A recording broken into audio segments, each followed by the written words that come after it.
going beneath the events, headlines, issues, and trends that may affect our marketplace as we take a closer look.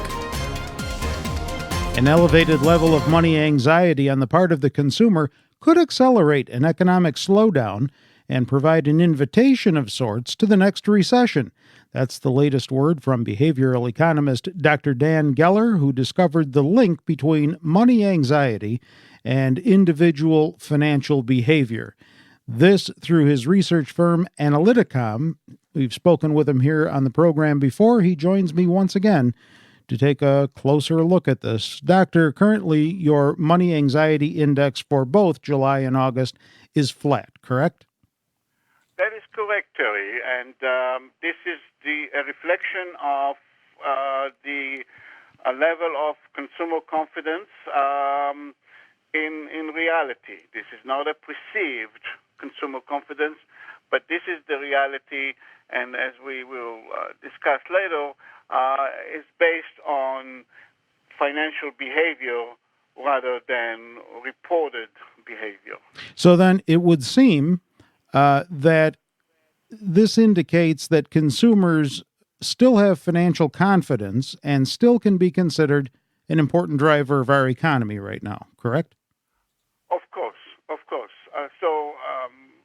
Consumer confidence is a major indicator of the economic environment or the status of the economy, because as you know, Terry, we are in the U.S. a consumption-based economy. 70% of GDP is consumer consumption, and therefore monitoring real consumer consumption, and the emphasis is on the word real, is important, because all it takes, Terry, is a 5% reduction in consumption to throw us into a recession, because 5% reduction in consumption at 70% equals 3.5% of GDP, and this is more than the projected GDP for all of 2019, so it will throw us into negative territory. So yes, monitoring consumption and consumer consumption is a central element of our economy. But there's something interesting going on here. You're currently seeing a gap of sorts between the August money anxiety index reading and the popular consumer confidence indices that we hear reported on all the time. Why do you think that is? Terry, you brought up probably one of the most critical observations about consumer confidence, which is the difference between what people say about the economy and what they actually do in response to the economic environment. In behavioral economics, we call this phenomena conflicting consumer confidence. So we are seeing now a clear case of conflicting consumer confidence, whereas the survey-based consumer confidence indices, such as the University of Michigan Consumer Sentiment Survey and others, are showing a decline in consumer confidence in August. So, like the University of Michigan Consumer Sentiment Index showed a decline of 8.6 index points in August, and others also showed a decline. But this is not necessarily supported by the data. And we need to differentiate between survey-based consumer confidence indices, such as the University of Michigan and others, and the Money Anxiety Index, which is the only consumer financial confidence index that is based on what people do with their money. In other words, it's an actual observation of what they do, not what they say in response to questionnaires. So what's happening in August is that because of the hype, in July and August we had kind of an increase in recession hype, and as a result, the way respondents to those consumer confidence surveys reacted, they marked down the economy less favorably. That's why we are seeing a decrease in the surveys, but not in reality. That's why the Money Anxiety Index shows flat for July and August, and this is supported by the latest data from the U.S. Department of Commerce that released the numbers, consumption numbers for July was up 0.6%. And that this supports the Money Anxiety Index being flat. There was no reduction in consumer confidence. So the constant hype, probably in the media, is what you're referring to, about a recession, as you put it right now anyway. Is this more a reaction to perceived financial danger? That's exactly it. So there are two stages, basically, to how hype about recession can impact or can invite actual recession.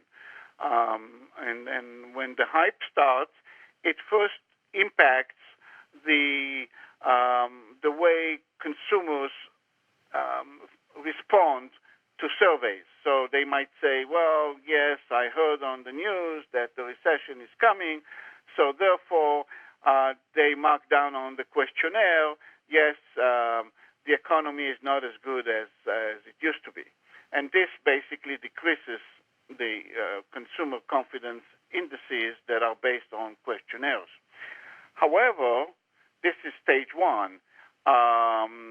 In reality, they have not changed their behavior yet. They still consume, and there is no change in that. But if the hype and the hysteria about the recession continues, a prolonged hype of recession can impact behavior, and that this is stage two. So, yes, we can actually invite a recession if we continue the hype about a recession. First, stage one is the way consumers will respond to surveys, and stage two, if the hype is prolonged, they will start believing in what they are saying and will start reducing consumption. And this applies to business as well as the individual consumer, right? Of course, because you see, it's two sides of the same coin, Terry. Mm-hmm. When consumers reduce consumption, it means less demand for goods and services, which means businesses have less business, and therefore they have to start cutting back. So back in July, in your commentary that I read, you wrote about this invitation to a recession. You just touched on it a moment ago. Tell me more about how that ties in here. So this is part of the whole innovation about the theory of Money Anxiety Index that we developed over the last decade or so. That the economy can be impacted by inducing a recession by starting a hype. So, like we saw in July and August, you couldn't avoid hearing about the recession coming, looming. Anytime you listen to the news and read the newspapers. So what this happens is, again, stage one, people, when they are asked through consumer confidence surveys like the University of Michigan and others, they start responding in less favorable manner because of all the hype. And if this continues, then they start believing it. They think that, okay, well, if everybody's talking about it for so long, maybe there is something to it. And then instinctively, that's the beauty of the theory of money anxiety, that when our level of money anxiety increases, we default to our instinctive reaction. So instinctively, we start cutting back on consumption. And that's the act that will lead to a recession. As we said, all it takes is collectively just a 5% reduction in consumption. So the answer to your question is yes. A recession in a consumption-based economy like ours can be induced with a prolonged hype about a recession. And this is one invitation, obviously, that does not require a formal response. Instinctive reaction is going to be the RSVP for this, right? That's correct. That's correct. So, no need to RSVP because all it takes is just a prolonged hype, by design or not, can induce a recession. Absolutely. Interestingly, as we spoke a moment ago, the research currently shows that consumers have not changed their financial behavior in reaction to this hype or this perception of financial danger. Does that surprise you? No, not at all. Not at all. Because you see, we know that the money anxiety index is objective and is based on actual empirical data.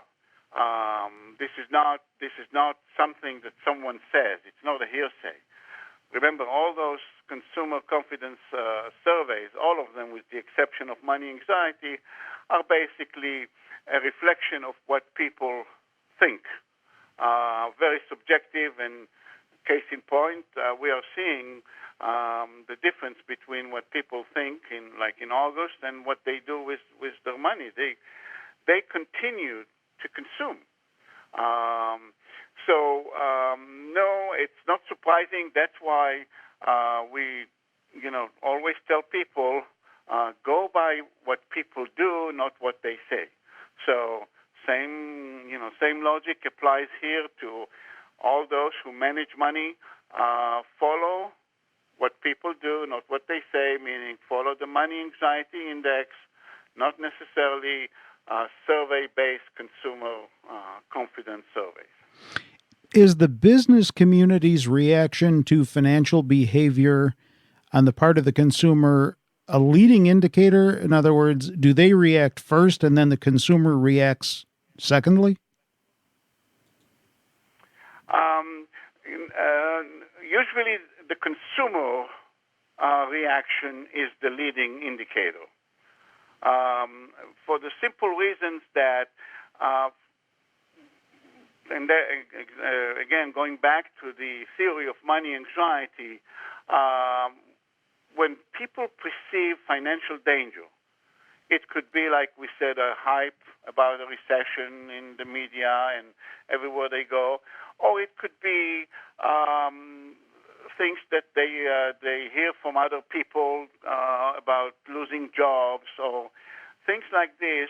And by the way, I describe the process in details in my book, Money Anxiety, how people can either perceive a decrease in the economy or how money anxiety can increase by observation. People observe things. They can observe a greater number of, let's say, for sale signs in real estate. Things like this gradually can increase the level of money anxiety. And the rule is very simple. When money anxiety is elevated, we default to what we call in behavioral economics System 1. And this is our instinctive reaction. And our instinct tells us when the economy is declining, you need to reduce spending and increase savings. And that's what we do. This is our instinctive reaction. It starts with consumers, and if they start reducing consumptions, businesses follow, because again, it's the other side of the coin. When there is less demand for goods, businesses order less, sell less, and that's the cycle.